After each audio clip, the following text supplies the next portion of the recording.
അയോധ്യയുടെ പരിശുദ്ധമായ ഭൂമിയിൽ കാൽ വയ്ക്കുന്നത് സ്നേഹത്തിൻ്റെ കാലാതീതമായ താളത്തിലേക്ക് കടക്കുന്നത് പോലെയാണ്. ഈ ദിവ്യഭൂമിയിലെ ഓരോ ചുവടും വാക്കുകളിൽ വിവരിക്കാൻ കഴിയാത്തൊരു സ്നേഹത്തിൻ്റെ തരംഗമാണ് ഉണർത്തുന്നത്.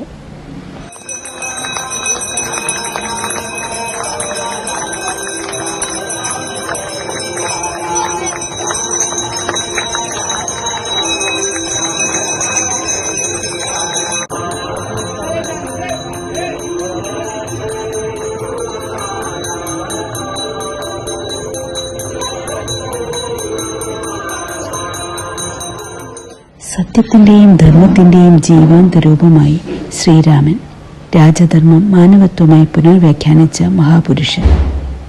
സീതാദേവി സഹനത്തിൻ്റെ, വിശുദ്ധിയുടെ, ഭാരതീയ സ്ത്രീത്വത്തിൻ്റെ പ്രതീകമായ മഹാദേവി. അവരുടെ ഓരോ ത്യാഗവും ഓരോ നേർച്ചയും ഇന്നും ഈ മണ്ണിൽ സ്നേഹമായും ശാന്തിയായും നിലകൊള്ളുന്നു.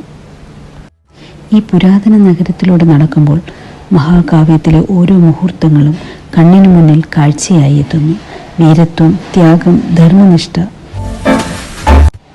ദശരഥമഹലും സമാധാനഭരിതമായ കനകഭവനം സ്വർണ്ണകാലത്തിലെ നിസ്വാർത്ഥമായ ഭരണത്തിൻ്റെ ജീവനുള്ള സാക്ഷികളായി നിലകൊള്ളുന്നു. അയോധ്യ ഒരു സ്ഥലമല്ല, അതൊരാത്മാവാണ്. സ്നേഹത്തിൻ്റെയും ത്യാഗത്തിൻ്റെയും ദിവ്യ പാരമ്പര്യത്തിൻ്റെ ശ്വാസമാണ് ഈ നഗരം.